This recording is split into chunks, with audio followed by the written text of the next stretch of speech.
2023 last evening panipuri കഴിച്ച് celebrate ചെയ്യാമെന്ന് കരുതി ട്രിവാൻഡ്രത്തേക്ക് ഞങ്ങൾ 3 പേരും പോയിട്ടുണ്ടായിരുന്നു കേട്ടോ.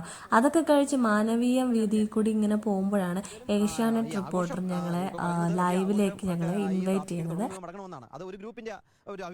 ഈ ഒരു ലൈവിന് വേണ്ടിയിട്ട് ഞങ്ങൾ കുറച്ച് നേരം ഒന്ന് വെയിറ്റ് ചെയ്യേണ്ടി വന്നു കേട്ടോ. അത് റിപ്പോർട്ടർ പറഞ്ഞിട്ട് ഞങ്ങൾ കുറച്ച് നേരം ഒന്ന് വെയിറ്റ് ചെയ്യേണ്ടി വന്നു. ആ ഒരു സമയത്ത് ഞങ്ങൾ അത്യാവശ്യം നല്ല കുറേ ഫോട്ടോസൊക്കെ എടുത്തിട്ടുണ്ടായിരുന്നു.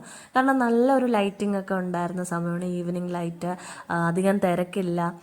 അപ്പം ഞങ്ങളങ്ങനെ കുറച്ച് ഫോട്ടോസൊക്കെ എടുത്തിട്ട് ഞങ്ങളങ്ങനെ വെയിറ്റ് ചെയ്യുമായിരുന്നു.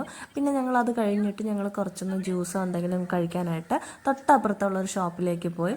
അങ്ങനെ അവിടെ കാഴ്ചകളൊക്കെ കണ്ടുകൊണ്ട് നിൽക്കുമ്പോഴാണ് ഒരു വ്ളോഗ് ചെയ്താലോ എന്ന് പെട്ടെന്ന് ഒരു ഐഡിയ വന്നത്. കാരണം നല്ല ലൈറ്റിംഗ് ഉണ്ട്, അത്യാവശ്യം തിരക്കൊന്നുമില്ല, അപ്പം വ്ളോഗ് ചെയ്യാനുള്ള എല്ലാ സാഹചര്യങ്ങളും ഉണ്ട്. അപ്പോൾ പെട്ടെന്നൊരു തട്ടിക്കൂട്ട് വ്ളോഗ് ചെയ്യാമെന്ന് തോന്നി. ആ ഒരു സമയത്ത് കനകക്കുന്നിൽ ഫ്ലവർ ഷോ ഒക്കെ നടക്കുന്നുണ്ടായിരുന്നു. പക്ഷേ ഒരു 5 മണിയൊക്കെ കഴിഞ്ഞിട്ടേ ഉള്ളൂ. അപ്പോൾ 6 മണിയൊക്കെ ആകുമ്പോഴേ അവിടെ ലൈറ്റും കാര്യങ്ങളൊക്കെ ഇട്ട് തുടങ്ങുള്ളൂ. അപ്പോൾ അപ്പോൾ അതുവരെ സമയമുണ്ട്. അപ്പോൾ ഞങ്ങൾക്ക് കുറച്ച് മാറി മോമോസ് കഴിക്കാൻ പോകാമെന്ന് കരുതിയിട്ട് അങ്ങനെ ഞങ്ങൾ ഒരു ഓട്ടോ പിടിച്ച് മോമോസ് കഴിക്കാൻ പോവാണ്. ഒരു വെജ് മോമോസും നോൺ വെജുമാണ് കേട്ടോ ഞങ്ങൾ ഓർഡർ ചെയ്തത്. രണ്ടും അത്യാവശ്യം നല്ല ടേസ്റ്റ് ഉണ്ടായിരുന്നു. ഒരേ സോസൊക്കെ തന്നെയാണ്, അകത്തുള്ള ഫില്ലിങ്ങിൽ മാത്രം ചെറിയ വ്യത്യാസം ഉണ്ടെന്നേ ഉള്ളൂ. രണ്ടും നല്ല ടേസ്റ്റാണ്. അമ്മുവിന് തീരെ ഇഷ്ടപ്പെട്ടിട്ടില്ല, എനിക്ക് ഭയങ്കരമായിട്ട് ഇഷ്ടപ്പെട്ടു. കാരണം നമ്മൾ കൊടുക്കുന്ന റേറ്റിനുള്ള ക്വാളിറ്റിയും ക്വാണ്ടിറ്റിയും അതിലുണ്ടായിരുന്നു കേട്ടോ. അപ്പം നല്ല അടിപൊളിയായിരുന്നു കേട്ടോ. ഒരു ചെറിയൊരു ഷോപ്പാണ് കേട്ടോ. നമുക്ക് ഇരിക്കാനൊന്നുമുള്ള സൗകര്യമൊന്നുമില്ല, നമ്മൾ നിന്ന് കഴിച്ചിട്ട് പോകണം.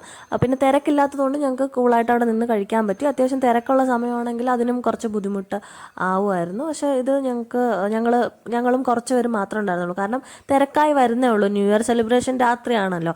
ഞങ്ങൾക്കിപ്പോൾ രാത്രി ട്രാഫിക്കിന് മുന്നേ ഞങ്ങൾ വീട്ടിൽ പോകണം എന്ന് പ്ലാൻ ചെയ്തിട്ടാണ് ഞങ്ങൾ വന്നത്. അപ്പോൾ അതുകൊണ്ട് തന്നെ ആ കാര്യങ്ങളെല്ലാം ഭംഗിയായിട്ട് കഴിഞ്ഞു. ഇനി ഞങ്ങൾ ഇപ്പോൾ ഒരു 6 മണി ആയിട്ടുണ്ട്. ഞങ്ങൾ അവിടുന്ന് നേരെ കനകക്കുന്നിലേക്ക് പോവാണ് കേട്ടോ. ഒരു ഓട്ടോ പിടിച്ച് ഞങ്ങൾ അപ്പോൾ ഈ ഒരു സമയത്ത് മുന്നത്തെ ലൈവിൽ ഞങ്ങളെ കണ്ടിരുന്നു എന്നൊക്കെ പറഞ്ഞിട്ട് ഞങ്ങളാണോ അതൊന്ന് കൺഫേം ചെയ്യാനായിട്ടൊക്കെ ഞങ്ങൾക്ക് കോൾസൊക്കെ വരുന്നുണ്ട്. അങ്ങനെ ഞങ്ങൾ കനകക്കുന്നിൽ എത്തിയിട്ടുണ്ട് കേട്ടോ.